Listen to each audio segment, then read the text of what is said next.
എൻ്റെ കാര്യം പറയുന്ന പോലെ എനിക്ക് എങ്ങനെയെന്ന് വെച്ചാൽ ഞാൻ ആദ്യമായിട്ട് സ്ക്രീനിൽ കാണുന്ന രണ്ട് സുന്ദരനും സുന്ദരിയുമായിട്ടുള്ള രണ്ട് ക്യാരക്ടേഴ്സ് എന്ന് പറയുന്നത് നസീർ സാറും ഷീലാമ്മയാണ്. മീശയൊക്കെ അങ്ങോട്ട് ചെറുതായിട്ട് വരച്ച് നീളത്തിന് കണ്ണൊക്കെ ഇട്ടിട്ട് ഷീലാമ്മ വന്ന അപ്പം തീരുമാനിച്ചാണ് ഞാൻ അവിടെ നിൽക്കും. ശരിക്കും? സത്യം. അപ്പൊ ചേച്ചി ശരിക്കും ചേച്ചിക്ക് ഫിലിമിനോട് ഭയങ്കര ഇഷ്ടമായിരുന്നു? ഇഷ്ടം എന്നല്ല, ഞങ്ങളുടെ വീട്ടിൽ എൻ്റെ അച്ഛനും അമ്മയും എന്നെ വിളിക്കുന്ന സിനിമ പൈത്യം എന്നാണ്. കാരണം അന്നൊക്കെ ഈ കൊട്ടക എന്ന് പറയും, സിനിമാ തിയേറ്ററിന് കൊട്ടക എന്ന് പറയും. അപ്പം മറ്റേ സ്ക്രീനിന്റെ മുമ്പിൽ ആദ്യം മണലിട്ടിട്ടുണ്ടാവും, അതിനൊരു ചാർജ്. അത് കഴിഞ്ഞ് ബെഞ്ച്, അതിനൊരു ചാർജ്. അത് കഴിഞ്ഞ് പാഡൊന്നും ഇല്ലാത്ത കസേര ഉണ്ടാവും, ഇരിക്കുമ്പോ വേദനിക്കും. അത് കഴിഞ്ഞ് പാഡുള്ള ഒരു അപ്പൊ ഓരോന്നിനും ഓരോ കാശാണ്. അപ്പൊ ഞാൻ ആദ്യമായിട്ട് കാണുന്നത് ശരവണ എന്ന് പറഞ്ഞ തിയേറ്റർ കൊട്ടകയിൽ പോയി കാണുന്നത് ഒരു ബ്ലാക്ക് ആൻഡ് വൈറ്റ് ഫിലിമൊന്നും എനിക്ക് ഓർമ്മയില്ല, 5-6 വയസ്സ് കാണുന്നത് നസീർ സാറും ഷീലാമ്മയും. ഫസ്റ്റ് ഫ്രെയിമില് മറ്റേ ആദ്യത്തെ ന്യൂസ് ഒക്കെ കഴിയില്ല, പിന്നെ ആന്ധ്രയിൽ വെള്ളപ്പൊക്കം എന്നൊക്കെ പറഞ്ഞ ഒരു ന്യൂസ് ഒക്കെ വരുമല്ലോ, അതൊക്കെ കഴിഞ്ഞിട്ട് ടൈറ്റിൽ അങ്ങോട്ട് കഴിഞ്ഞിട്ട് ഫ്രെയിം അങ്ങോട്ട് സ്റ്റാർട്ട് ചെയ്തപ്പോ നസീർ സാറും ഷീലാമ്മയും അവിടെ വീണു. നോക്കിയപ്പോ നല്ല ഭംഗിയുള്ള 2 പേര് വന്ന് നിൽക്കണു. അവര് എനിക്കൊക്കെ മറ്റേ മേക്കപ്പ് അതൊക്കെ ഇഷ്ടമാണ്. നീളത്തിനൊക്കെ ഇട്ടിട്ട് ലിപ്സ്റ്റിക് ഒക്കെ പെർഫെക്റ്റ്, കറക്റ്റ് നോസ്, നല്ല ഭംഗിയുള്ള ഇതൊക്കെ കൂടെ വന്ന് നിന്ന് കഴിഞ്ഞപ്പം ഞാൻ അവിടെ നിൽക്കണം. ഞാൻ അങ്ങോട്ട് ആയി കഴിഞ്ഞു. അതും കഴിഞ്ഞിട്ട് അതിലൊരു തമാശ എന്താ വെച്ചാൽ ഇന്റർവെൽ സമയത്ത് ഇപ്പൊ ഞാൻ നോക്കുമ്പോ സീൻ അവർ ഡ്രസ് ചേഞ്ച് ചെയ്യുന്നു. അപ്പോൾ ഒരു 5-6 വയസ്സുള്ള ഒരു കുട്ടിയുടെ മനസ്സിലുള്ള ഒരാഗ്രഹം, ഇവരെവിടെ ഡ്രസ് ചേഞ്ച് ചെയ്യണു. ഇന്റർവെൽ ആയപ്പോ ഞാൻ ബാക്കിൽ പോയി, ബാത്റൂമിന്റെ സൈഡിൽ അവിടെ പോയി. അപ്പൊ എന്റെ അടുത്ത് തിയേറ്ററിൽ എവിടെ പോണോ വെച്ചേ, ഇല്ല അവർ എവിടെ ഡ്രസ് ചേഞ്ച് ചെയ്തെന്ന്. അത്രേ ഉള്ളൂ നമ്മുടെ മനസ്സ്. അന്ന് തീരുമാനിച്ചു ഞാൻ സിനിമാ താരമാകും.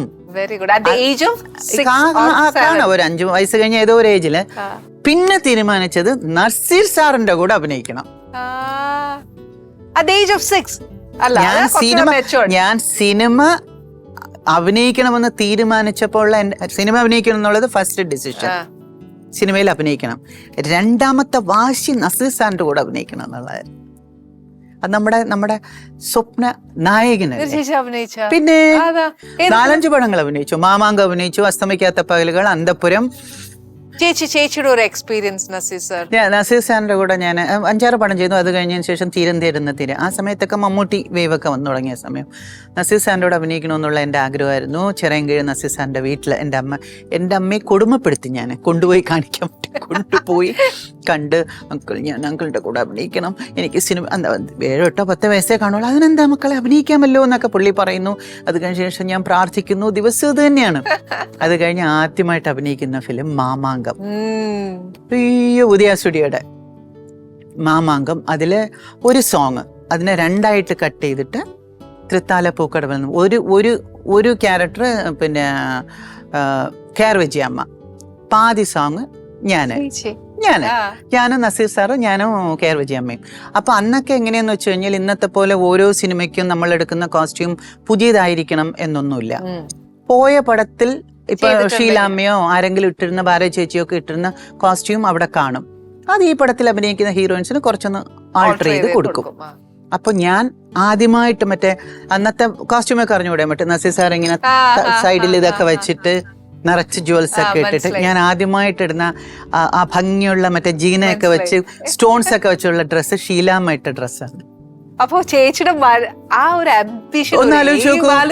എങ്ങനെ പോയിന്ന്. പക്ഷെ ഇത് കഴിഞ്ഞ് ഡ്രസ്സൊക്കെ ഇട്ട് വന്ന് തലയിൽ മറ്റേ ഈ കൊടി പോലെ ഇങ്ങനെ മറ്റേ കുന്നുപോലെ കുറെ ഇതുകളൊക്കെ വെച്ച് കെട്ടി, ഇവിടെ വട അങ്ങനെയൊക്കെ വെച്ച് കെട്ടി വന്നു. നസീർ സാറ് വന്നു, തൃത്താല പൂക്കടന്ന് കൈവച്ച് ഒരൊറ്റ കരച്ചില്.